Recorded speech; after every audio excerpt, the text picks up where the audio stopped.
Hello, everyone. I'm Mark Zahringer, and welcome to the Peaceful Hugs podcast with my wonderful co-host who I talked into doing this with me several months ago. She's actually going to be the most important part of the podcast, I think, not me, Lorelei. Hi, I'm Lorelei Cromer.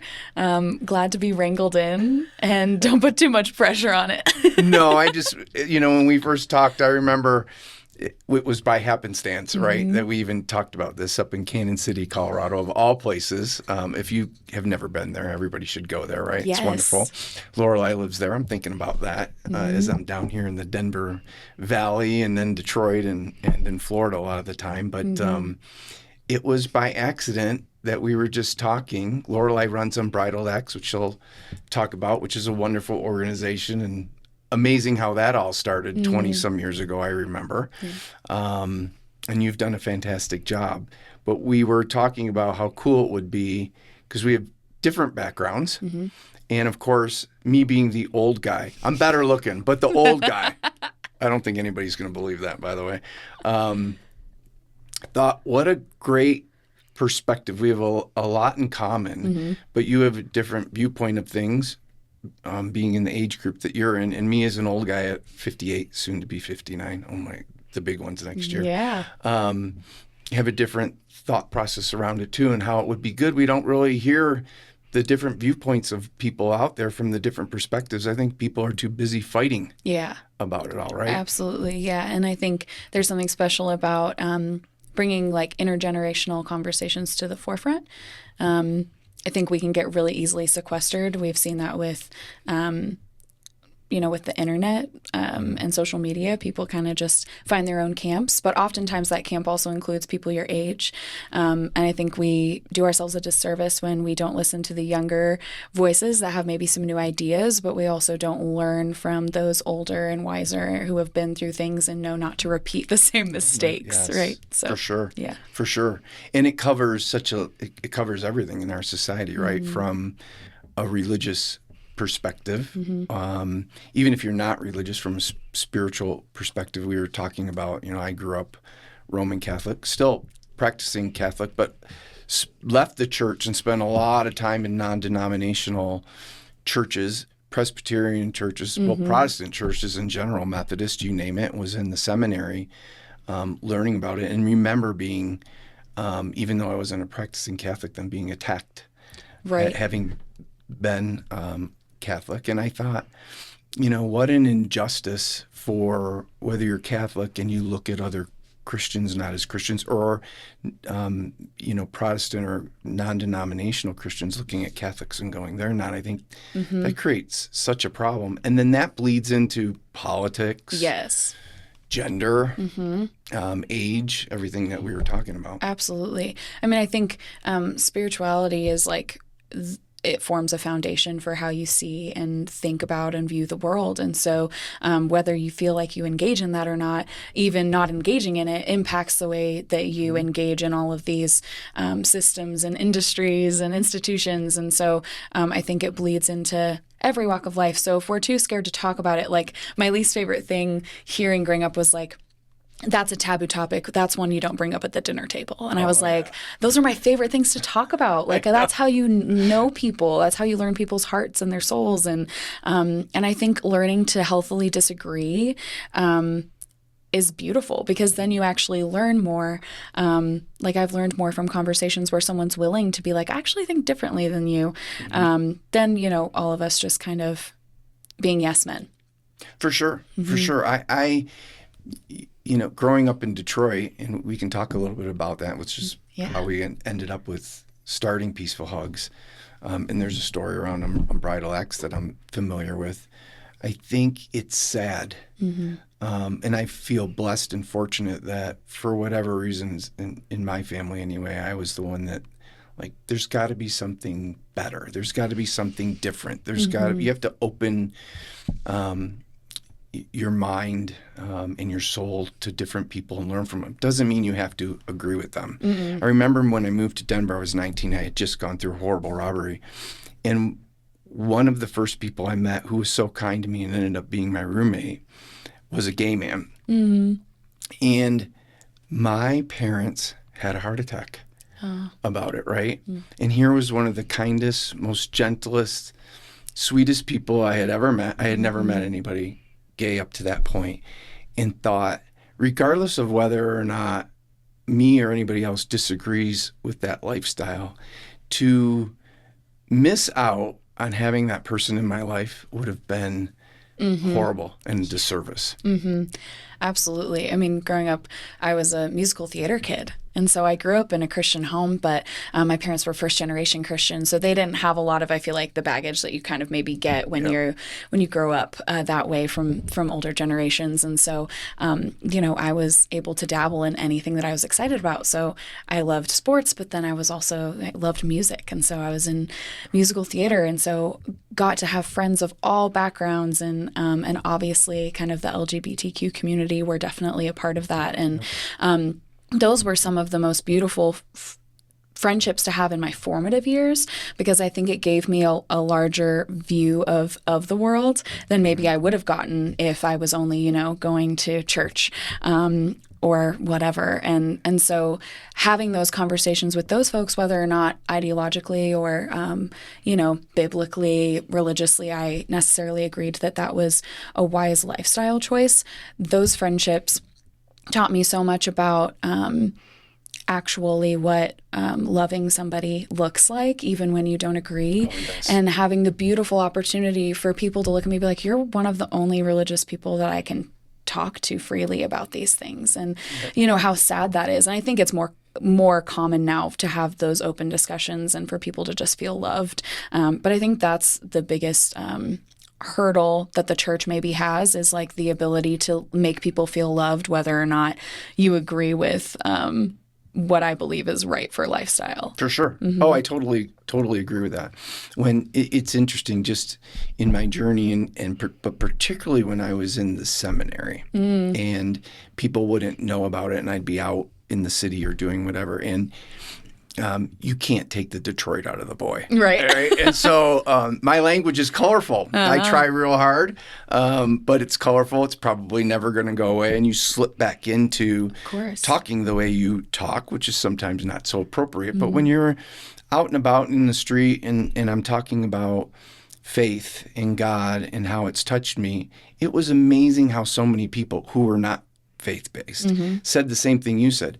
I've never heard anybody that was of faith talk like you. I've never heard anybody be so open about it or accept me the way I am. And I think that's why not only the different denominations, but in general in Christianity, we're struggling right now to get people. Yes. Because they see it as very hypocritical. You talk one thing and then you do another. Exactly. And I think we beyond just you look at the example of Jesus in the Bible, like, he wasn't sitting with the Pharisees. He was being judged by the Pharisees for sitting with the, tax collectors and sinners. And so I'm like, where did we miss the plot on caring for the orphan and the widow and those who might be judged differently or seen to be different? Like, we all need love and acceptance in that way. And the only way that people are going to know how much Jesus loves them is if we love them first. For sure. And so, yeah, I think you miss a lot of life when you kind of just leave yourself to your white picket fence and then go to church on Sundays, and that's it. Oh, for sure. Yeah. For sure. I often tell people that'll ask about my faith or Christianity, I say it's super easy if you just want me to tell you what I think it's about, which is love God, number one, and love one another, number two. And they look at me and I go, but it's really hard to do. Absolutely. Even at 58, I think back just the year that I've gone through and some of the things that I've done, and think you weren't living that last part. The first part I got down. The last part is a struggle sometimes, particularly when emotions get involved. Absolutely. Yeah. And I think like triggers and trauma, like we all have stories, and we all have stories that have engaged with the spiritual. And so, and those aren't always pretty. And so I think just like giving people the space and the grace to have their stories and to be able to like work through those in a safe environment with you not judging them and just loving them is the best thing we can do. And what's the golden, like love the Lord your God with all your heart, soul, mind, and strength, but love your neighbor as yourself. And so I think part of where we miss that is the only way I can love myself is if I know that God loves me. And so I have that personal relationship with him. He empowers me in the love that he shows me. And from that overflow, I then love others. And so when I'm having a hard time loving people, I feel like it's hard to not then, judge yourself and be really hard on yourself. But the actual answer is to pause and be like, do I feel loved right now? Like, do I know that God loves me? And then kind of get back to the root of that experience. Well, if God loves me, then I'm secure in who I am and I can love others better. And I think we just kind of get it all backwards oftentimes. Oh, for sure. Yeah. In people's backgrounds, and we've all, in some form or fashion, had trauma, right? That creates who we are. Absolutely. And you change. I mean, I look at it and go, okay, at 15, when I got kicked out of the house, all the way to when I was in my 30s and then 40s. And even if I look back when I was 50, I'm not the same person. Sure. And hopefully you're a better person. Yeah. But you have to be conscious about being open to that you're flawed. Yes. And you're a sinner. And how do every day I get a little bit better? I think people forget a lot of the people that we put on pedestals, like a Mother Teresa, up until the day she died, was questioning that. Absolutely. Yeah. And also like being willing to not just say I could be wrong, but also be open to learning new things from people who might like kind of feel different from you. Sure. And so I think there is that beautiful opportunity that we miss a lot if we're just wrapped up in ourselves. If we can kind of take a moment and say, well, it hasn't always worked the way that my brain has been, making it out to be. So let's learn something new from someone else. And it can kind of open like one of my favorite things I think ever happened was I moved to the Middle East and seeing the way that they understand spirituality and God and community. Man, like that's probably more Christian than I've ever experienced community-wise. Wow. And they are not Christian, right? Like they're Muslim. And so they have a completely different experience theologically of what the outer workings of God and faith have on humanity. But the way that they love each other is more Christian, if you want to like call it that, than I had experienced in the West. Wow. And so, if you don't have that ability to like open up and meet Jesus, like let people be Jesus to you, man, you miss out. I like that. Let people be Jesus to you. Well, it's a good segue into how we're here. Yeah. Why we're here. I don't know if you want to go first. I found it as I was telling my story, which I thought was pretty cool. And then I heard yours and I go, oh, okay. No way. I'm like, okay, I don't have that experience. It was fascinating. Thanks. To me to hear just the evolution in the story all the way up until you went to the Middle East and then came back. Yeah. I mean, I think I'm happy to share, but I'd love for you to share yours because I think it leads into where Peaceful Hugs comes from. And then we can kind of jump into how then we met, and then I can kind of share some of mine. Well, it's no secret. I tell everybody I'm a Detroiter at heart. That'll never change. Hardcore. I think this was not my saying, this was somebody saying to me that after 25 years of knowing me, had gone to Detroit and saw where I grew up, and they said, I finally, after all these years, get you. Understand. And I said, what do you mean? And they're like, it's like a hard candy, like an M&M. It has a hard shell, but once you bite in, it's kind of sweet. And I thought, I don't know if that's a compliment or not, but it's true in a lot of ways. The whole gritty and never giving up and, the old pull your bootstraps up when it's tough is really kind of how I grew up. And so as I mentioned, My dad was a Vietnam vet. You don't come back the same. Mm-hmm. And I might add, I have a really good relationship, strong relationship with my parents. So if anybody's thinking as I tell the story that it is a happy ending to that degree. But he left when I was 6, right before Christmas. And it didn't really affect me until I was 15. But with him leaving, you become, the great saying is the man of the house to some degree, even at that young of an age, because now you're forced to do things. I had 2 sisters. My mom had to go to work, and I became a latchkey kid really quick. So unfortunately, by the time I hit 15, I was out of control. Like, no one could really control me. I was fortunate in that I was going to a Catholic high school, and I'll tell you why that was important. So I got kicked out, and I kind of moved from house to house and slept on people's couches and moved around, and unfortunately saw a lot of drugs, did drugs, prostitution. I saw needles in the hallway, incredible racism in the city. And particularly where I was, it was incredible to just see the poverty in it all and the culture around it. And so the reason I bring up how important school was to me, my dad basically went there and said, I'm going to stop paying. And those priests, they were the Marist priests, and the principal there, Mr. Vachon, or Mr. Raymond, I'm sorry, I still remember, said, we're not going to kick him out. And then came to me and said, you're a good kid. We'll figure out a way for you to put yourself through school. And I did. I put myself through the last 3 years of high school. I had some help along the way, but quit sports, went to multiple jobs. Then, unfortunately, went through a horrible robbery, which shaped me greatly. The national news, Ricky Womack was his name. He was an Olympic boxer.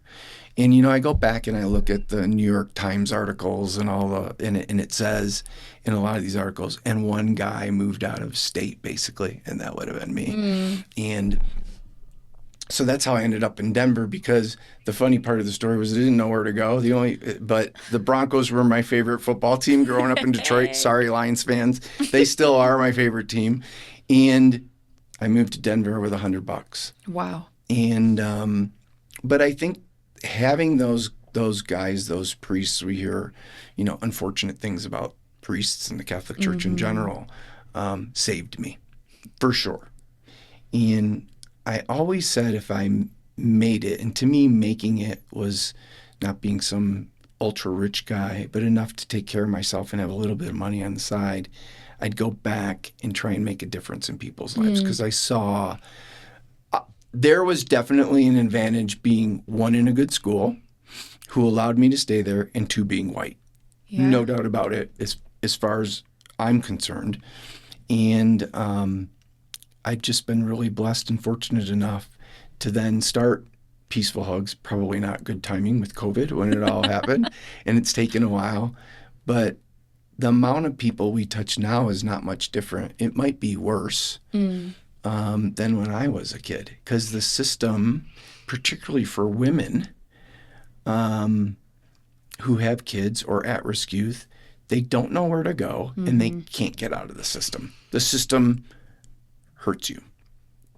And we see it all the time. We just had a young lady, and I'm getting off topic, but had the opportunity to get a better job and can't get a better job because their daycare then gets cut. Right. Like, how do you get out of the cycle? And so that's what we try to do. Yeah, that's so beautiful.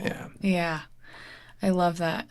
And I think, Unbridled Acts is connected to Peaceful Hugs because you've been connected to Oh my gosh. Unbridled Acts is a years. great organization as well, and happy to be associated with Peaceful Hugs. I remember walking in with our mutual friend, boss, Stan, and at the time, both of us didn't have jobs, which was really quite incredible how the story happened. Yeah. I'll let you tell the story, but Yeah, and it was nothing. And what you guys have built it to become is truly unbelievable. Yeah. Well, it's funny because, I mean, my story, I grew up in Thornton, Colorado. I mean, I moved there when I was 3. And my parents are first generation Christians. So I grew up in a Christian home, but, went to public school and did all the things that, like, a lot of my, like, Christian friends that maybe grew up in a more conservative household maybe didn't get to experience, which I thought was great. I was kind of like a latchkey kid, but in the, like, early 2000s, because all of my best friends lived in my cul-de-sac. And so it was kind of similar when my parents were latchkey kids. So they were like, yeah, come back when the lights turn on. And so I got to just have lots of fun adventures with my friends, and yeah, I got to learn about Jesus along the way, and eventually went to a Christian high school. But I was already a part of musical theater at that point, and so had a lot of amazing friendships and experiences from being in that world. And then, yeah, through high school, I was kind of known as the musical theater girl. Like, everyone was like, "Oh, well, you're going to New York. Like, yeah, see you on Broadway," type of thing. And that's what my dream was. But then I went to college in Greeley, Colorado, and I stayed local because I was like, well, if my plan is to go to New York, I can stay and do, one of the best musical theater programs in the West, and then just head over to New York. And so I stayed local, but about halfway through my freshman year, the Lord kind of just changed everything. And I was really interested in all the taboo things. So I thought journalism was fascinating, and I loved politics. And so I was like, I'm going to take some gen eds. Like, I went into school with a bunch of AP credits. So I was like, but I don't have to graduate early.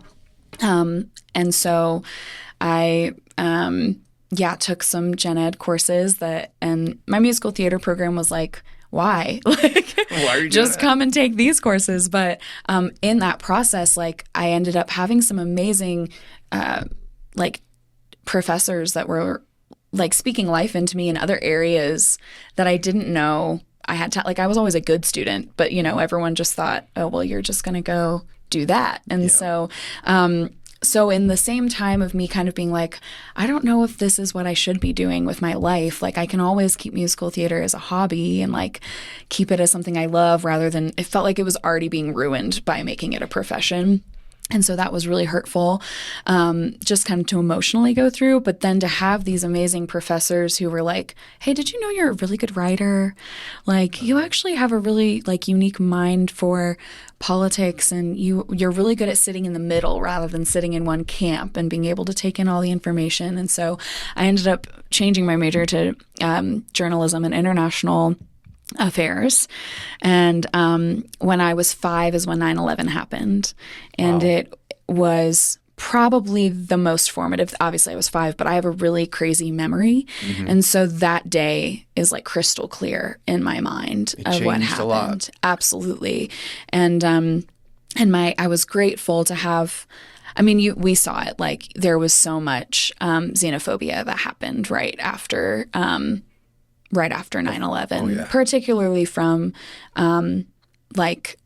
everyone was scared, but, like, particularly, unfortunately, I feel like from some of the faith camps, right? Other faiths. Absolutely. And I was very grateful and blessed to have a father who actually just took it as an opportunity to be like, I need to understand these people and their faith so that I know how to, love them like Jesus and tell them about Jesus if I ever get the opportunity. And so he started reading these books about Islam and the Middle East. And so, I was a daddy's girl. So I was like, whatever you're reading, I'm reading. And so, I got into, high school, and my dad's talking about all of these things. So I'm learning a little bit there, and then, go to college and had some amazing friends from the Middle East that were in my political science courses, and learned a ton. And so my international affairs program, I decided to emphasize in the Middle East. And I thought maybe I'll be like an international journalist, and maybe one day I'll get to go to the Middle East and I'll, like, meet a woman in a coffee shop and just get to tell her how much Jesus loves her. And that was, like, the extent of what I thought would ever happen for my story, right? And then, I was a part of an on-campus ministry, which was beautiful, and I loved leading. And that was a beautiful story of the Lord kind of redirecting my talents because I got to lead worship there. And so not being in musical theater, I was still at least utilizing some of those talents for Him, which was great. And then I ended up graduating as a journalism major with a double minor in political science and sociology, and thought, okay, it's time to kind of look for some journalism, jobs. And then I was at this conference as a senior for my on-campus ministry. And, they're always trying to get seniors like, do you want to become part of staff? And I was like, no way, like, no. And you never say no. That's what you learn throughout life is you never say no. And so anyways, I walked into this room that I thought I knew everything that was like an option to go to internationally with this organization, because I had been for many years and had never heard any place that I would necessarily be interested in. And as I'm walking in, a guy comes over the mic and he says, by the way, we have a new location. It's in the Middle East, and the table's over there. And it was like the Lord over an intercom was like, go sit down. Oh, boy. And then, I went abroad. And so that's amazing to me because thinking, what year was that? Gosh, it would have been 2018. So you think about that, right? And in my opinion, the guts it took. And the reason I say that is I think I'm fairly open-minded. No way. Yeah. No way would I do that. Absolutely not, because I like to think I'm well-rounded and pretty open-minded. I don't know that I have the guts even now to go do something like that because of these maybe misconceptions in my head and all the media around it. But as I want you to talk about, because it's fascinating to me what you learned over there. And it made me think you're never too old to learn. Maybe I want to do that. Yeah, absolutely. Yeah. And so I went, and I thought I was like, I'm at least going there for 2 years, but I might not ever come back. Like, I was thinking this will be it. I don't know about that country, but for sure, like, I have a heart for this. If this is what the Lord wants, and it seemed pretty clear it's what He did want, then I'm not, I'm peacing out and never coming back. Wow. And so, but I ended up only over there for a year, which in hindsight, if we think about it, that was really good, because then COVID hit right when I came back. So I came back technically like 3 or 4 months, maybe a little more, 5 months by the time COVID kind of started to take over the world. But it was amazing, and I learned so much, and I loved it. Like, that culture, Middle Easterners are the most hospitable people you will probably ever meet. Really? And they are so family oriented, like beautifully family oriented. And I loved just getting glimpses of their families and the way that they get to do life. And obviously, there's other things that I feel are really difficult for women over there, in particular, that are really devastating. And that's the hard thing to grapple with when you do come in contact with other cultures or other people, is like, both things can be true. Like, they can be so hospitable and gracious and loving, and you can learn so much from them. And then there also be the side that is like, it is absolutely unacceptable that women are treated this way, and that they don't have freedom, and that, and especially from the West, like, it's hard to hear, that women can't pray for a week out of the month because they're on their menstrual cycle, and that's unclean to God. And I was like, oh, if you only knew how much God, like Jesus, wants to hear from you no matter what, right? And so those are like hard things to grapple with. And then, just how that religion impacts, state and politics over there, like, they're one and the same. And so that's even very unique from coming from America, where it's like, free speech everywhere. For sure. And so, you just learn so much more about the broad scope of life and spirituality, and how that impacts people for the good and the bad. And also then you realize how much you take for granted growing up in America. Yeah. But then I ended up coming back, I had been connected with Unbridled Acts because I had interned with a for-profit connected to them, Unbridled, when I was in college, and kind of stayed connected with Unbridled Acts while I moved, and got invited to go on a service trip to Costa Rica. They were working with an organization that helps women come out of human trafficking. And so I went as a volunteer, and on my way back, they were like, would you be interested in and were like interviewing for us because we're, adding to our team. And I was like, sure. And so it was between Unbridled Acts and an organization that I would have moved to Lebanon. And I felt like the Lord told me to go with Unbridled Acts. And from there, I moved to Cañon City because what's beautiful about the organization of Unbridled Acts is it's a unique model in that they're connected to 30 plus companies, for-profit companies that give the first 20% of their net profits every year to community give back. And so Unbridled Acts is the nonprofit that allocates those funds. And so we get to support a variety of communities, both stateside and abroad, based off of the needs and the interests of these for-profit company partners who are invested in caring for the people in the way that the government can't and won't. Yep, they won't. And so that's really like that's a whole different way to view community, right? Is what does it look like for the businesses that are becoming successful because of their communities? What does it look like for them to then give back? And so Cañon City has now a variety of companies that function under the same model. And so I moved to Cañon to know the community and what the needs would be, so that when those profits came in, we would be filling a gap and actually making sure that those went to the areas that are most needed. It's amazing. In full disclosure, my company is one of those companies, right? And it's funded Peaceful Hugs, and it is amazing. And culturally speaking, most folks that are within, at least I'll speak within the company that I'm associated with, our turnover's lower, like 80% lower than most of the other folks that are in our vertical. And I think part of it is because of the work we do.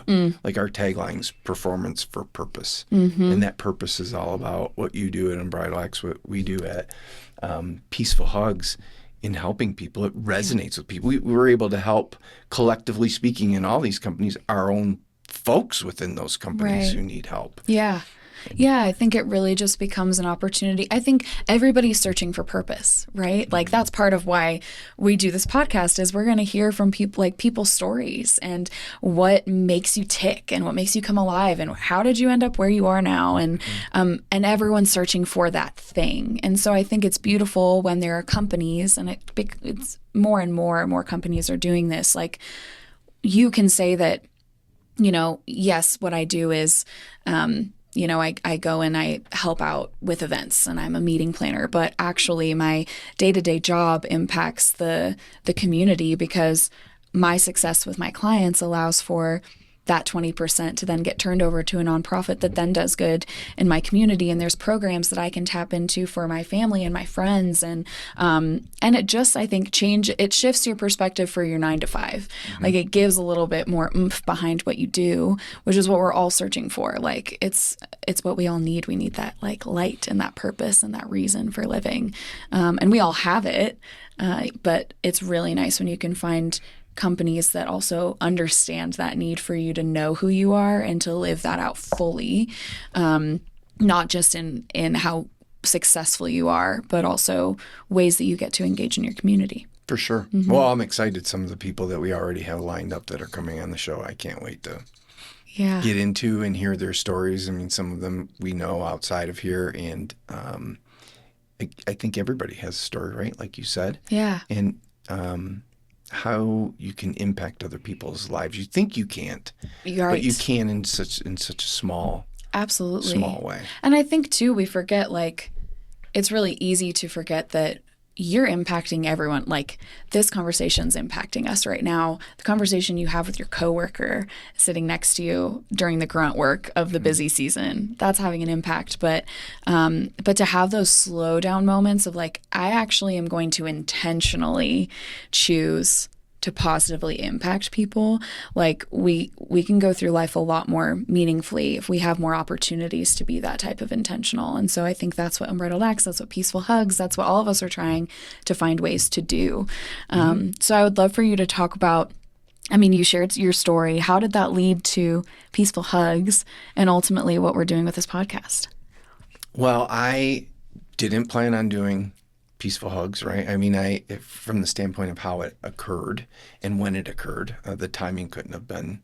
It's never on when you think, right, or what your timing's going to be. I've learned that, but when I was involved with Unbridled Acts, and I helped. Hopefully, we'll have Stan on it at some point. Stan Bullis on, and so when we had ventured out, and he had this dream of Unbridled, but more so the dream was, hey, we want to do a nonprofit, and but we need to create a for-profit company that funds them and not rely on just donations from people or the government in particular. And so Unbridled Acts was created with the whole point of Unbridled funding it. And as you pointed out, it's now 30-some plus companies. So I was along with, I like to say, arguably speaking, employee number one Right. in a small office in Colorado Springs. And eventually, and we got in the travel business of all things after 9/11, which was Stan's, we're going to get in the travel business because no one wants to be in the travel business. And it worked out for us. We bought a travel agency in Denver, and he was in the meeting and planning business. And Stan is, as you know, a sales guy, a visionary, very entrepreneurial. I'm an operations person, and that's my gift. I arguably jokingly, it's my only gift. Like I can go in, see what's wrong, listen, and figure out how to grow it or fix it. And so we got to the point where I ended up leaving in good terms. He's like my brother. And I went and did my thing and became a turnaround guy in different organizations. And at one point, I remember when I got let go. I was going to get let go. It's a long story. And I was in the Capitol in Washington. And when I came back, Stan said, you've done a lot of good. We have a client that's interested in the work that you do. When are you going to stop doing it for other people and just start your own company? So we did, with next to nothing. Right. He gave up his office. We started in a little conference room. There were 3 of us. But at that point, much like Unbridled Acts, which was originally part of Unbridled Acts, was at-risk youth as well. We started Peaceful Hugs. I said, if we're going to do this, we're going to do it exactly what the original vision was, which I wholeheartedly believe in that he had, which was the 20-20-60 model. Yeah. We're going to start this, and our nonprofit's going to be at-risk youth and wraparound services for families. And that name came to me in prayer, not my idea.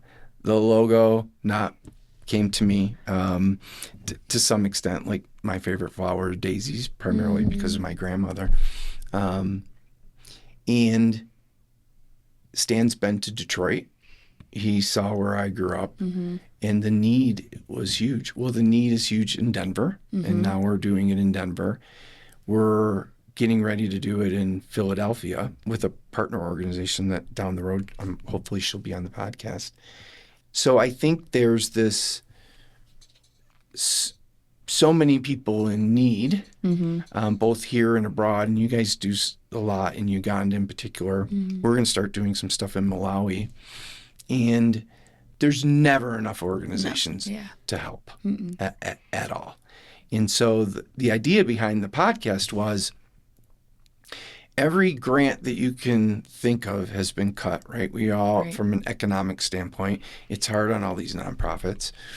We are very tied to, as you probably are, with every nonprofit you can think of, particularly in the Detroit area. Partnerships, None of them have enough money. A lot of them are going out of business.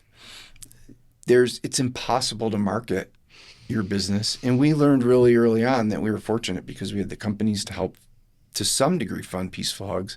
But if we really wanted to get the message out, I kept thinking, and I, unlike you probably, I'm going to assume, hate social media. Yeah. I'm not. You won't find me on Facebook. Right. I'm forcibly on LinkedIn because I'm forced to be on LinkedIn to some degree. I don't do Instagram. I don't do YouTube. I understand the importance of them all. But again, someone said to me, I have some background in journalism, like you. Well, you like doing a podcast. So everybody's doing a podcast, do a podcast. I thought, one, it would be fun. Two, it would get the message out. And if in some small way we impact one person Yes. this year, just one, it was worth doing it. Absolutely. And if it, gets the brands noticed more and people help in some way, whether it is financially or donating their time or praying for us, Yeah. it's an advantage.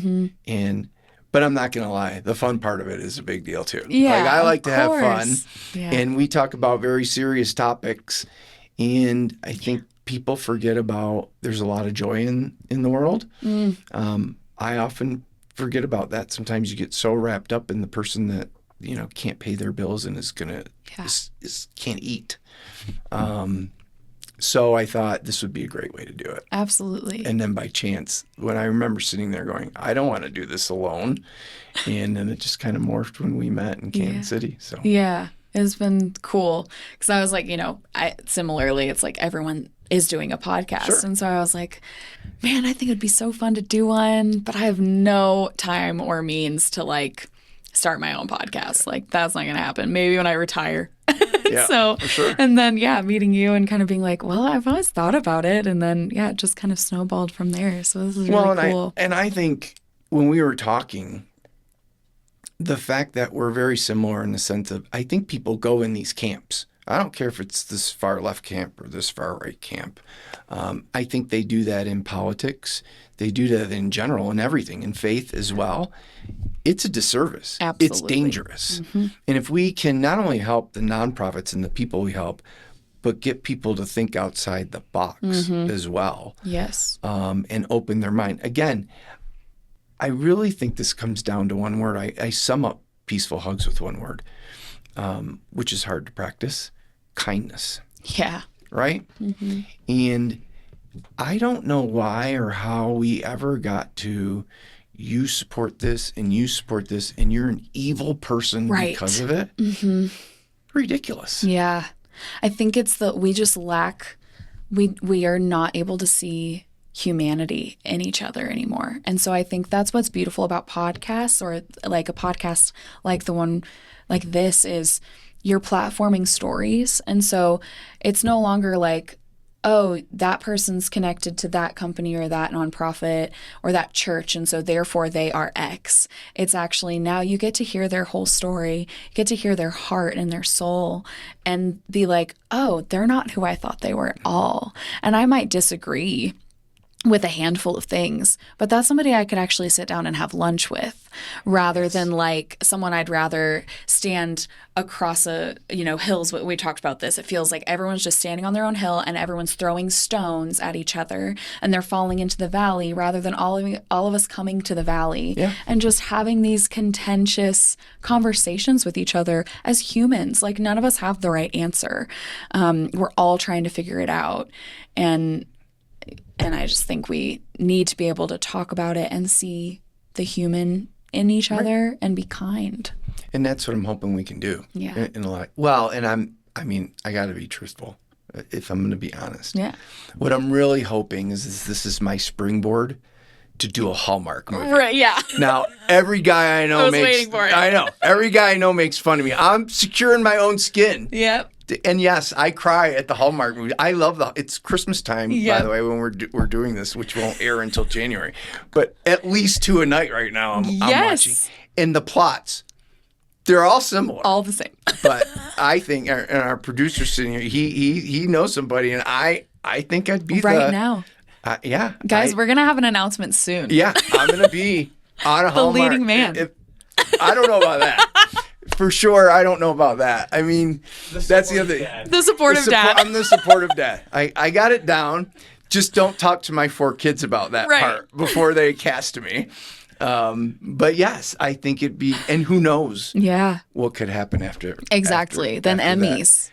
Then you win an Emmy for your Hallmark movie. People's most sexiest man alive. That's what I see, right? As long as I don't look if I don't look in the mirror, I could believe that. Of course. For sure. Yeah. So we got to make it's going to happen. So if anyone's listening right now. It could be, it definitely could happen. Yeah. So you Hallmark folks, I think they're in Kansas City. Like I even know that. Yeah. Boom.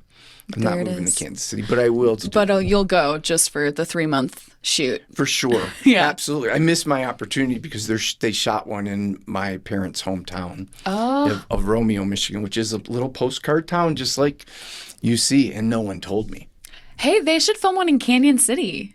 That would. We just restored a historic hotel. That's right. Come stay in it. The St. Cloud would look great. Oh my gosh. On a Hallmark movie. Yeah. Canyon's just so cute and quaint. And everyone, I know, Coloradans, they're like, no, that's the prison town. Yes, there's lots of prisons, but man, it's so much more. Come on down. It's an awesome, I never thought I would think about moving there. And again, I obviously spent a lot of time in Detroit, but technically live in Florida. And, but yeah, I really have thought about if that's the place I need to be.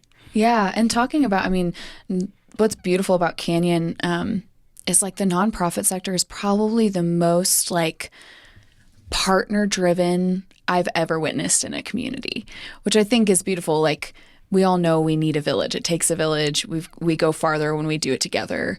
But you can say that and also then just be strapped for resources to be able to do it. But when you're in a small community with already strapped resources, I think everyone's just like, oh, you fill that gap, you fill that gap. Let's all hold hands and go for it together.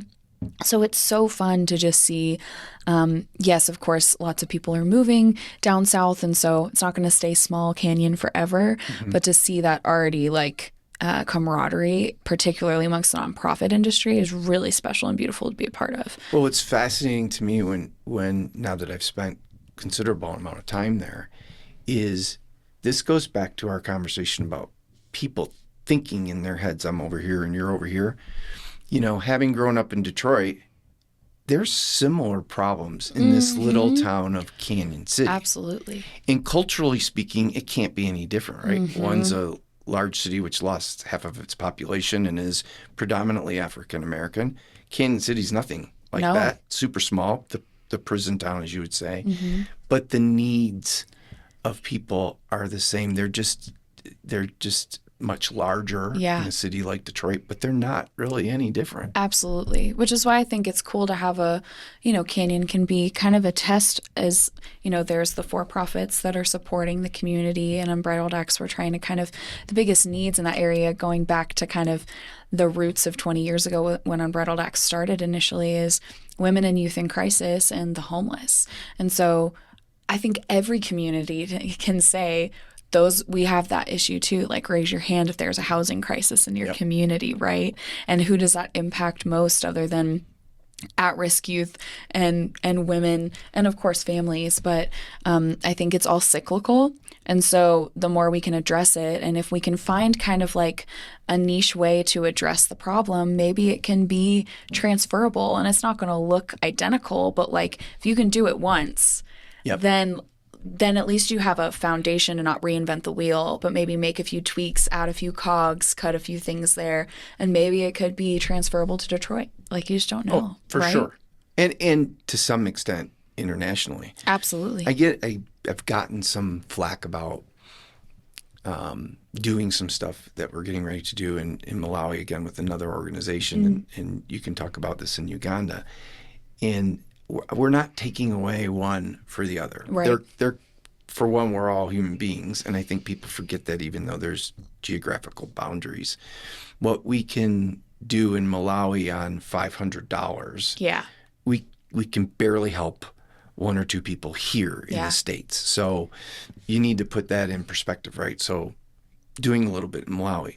To that extent, I'll never forget going back right when I started Peaceful Hugs into a home on 6 Mile and Gratiot where I grew up, it's the 4-8 to kill zip code, they call it. And I walked in this home, falling apart, horrible, horrible smell. I could not figure out what the smell was. We were there to help somebody and her daughter. Teenage mom. We go upstairs in the nicest room in the house, like normal, would look like any suburban middle-class room, was the daughter, who should have been in school, but was sitting on her bed, and I said hello, and she's just the sweetest little thing. The rest of the house was a disaster. And this whole time, I couldn't figure out what this smell was. I mean, there's literally things falling apart. Right. And we finally decide to go into the basement. And I know people, I don't think they understand the extent that this is just not a one-time deal, what I'm going to tell people. But we go into the basement, and I figured out what the smell was. There was no plumbing. Right. So when they flushed their toilet, it all went into the basement, all over the floor. Mm-hmm. And along with, and water coming down, along with electrical wires there, it was dangerous and there's no way for them to get out. The shelters were full. It's petrifying for a young woman to go with their daughter into these shelters. Yeah. And trying to get them out, and it's all they had. They at least owned the home, and so it kept them somewhat sheltered. And I just thinking about it it's emotional. Yeah. And there's a lot of that. Absolutely. Yeah, I think it's hard to see destitution and not want to do something about it, right? And I think we're privileged in this side of the world to have an excess of wealth and resources. And so being able to expand that. But then also, I think something that's beautiful about Peaceful Hugs potentially like being able to support internationally and moving that direction is also it's an addition to who you're helping. So you're helping these at-risk youth, but then there could be an opportunity for them to get outside of themselves and discover what it's like over here and learn a new culture and discover how they can help. And it gives purpose to the struggle that they've been through. It allows for the human-to-human connection of I also struggle. And so it's the empathy. It's part of the reason why just like as a Christian, like the most beautiful and unique thing about Jesus and the God of the Bible is that he stepped into time and space and humanity and lived the life of a man. And so when I say I'm crying, like I know that my God has empathy because he's lived that. And so I know that Jesus wept and he feels all the things and has experienced all the hurt. And so that like that merriment of like getting the opportunity to meet others who have been hurt but were okay and we're now on a journey together to find sustainability and wholeness and wellness, like that's what changes stories, right? And so there's a really beautiful opportunity, I think, for people to step outside of themselves even in the midst of the struggle. So you're helping them but then you're helping them get a new broader worldview too. And so there's beauty when we can all come together and impact a variety of communities across the world. And what better time than now? Like we're more interconnected than ever before and have the ability to be. Yeah. For sure. And I think people forget the importance of faith in all of this. Mm-hmm. They really do. In my opinion would be, you reminded me, I think a lot of people forget. They think of Jesus, God, here. Mm-hmm. They forget that he came down as man and walked among us and was with us and lived that life, which I think is so critical to us understanding who he was and what God can do. Yeah, and who he is, right? Yes. He never changes. So that he always knew from eternity past that he was going to step into time and space to save us, that he was going to live a life that he would be able to empathize with us. And he is the same now. And so there's so much safety. Like when I read the story of Jesus coming to raise Lazarus from the dead. Like the question, we get bogged down by all the questions. Why didn't he come before he died? And like then you realize it's because he's literally proving his power by raising somebody from the dead. But the points that I take most from that story is he comes late intentionally. He gets word about Lazarus's illness. He stays later with his disciples where he is. He comes late knowing that Lazarus has died. He meets Lazarus' sister who is weeping. And instead of being like, be quiet, woman, I'm like, go watch what I'm about to do, he stops and he cries with her. Like, he could have been like, don't you have faith? Like, of course I'm about to, what do you Don't think? you know who I am? Yeah. And she says, if you had come sooner, you could have saved him, because all she knows of his miracles up to that point is that he's healed sick people. But she has no idea the actual power that he has, right?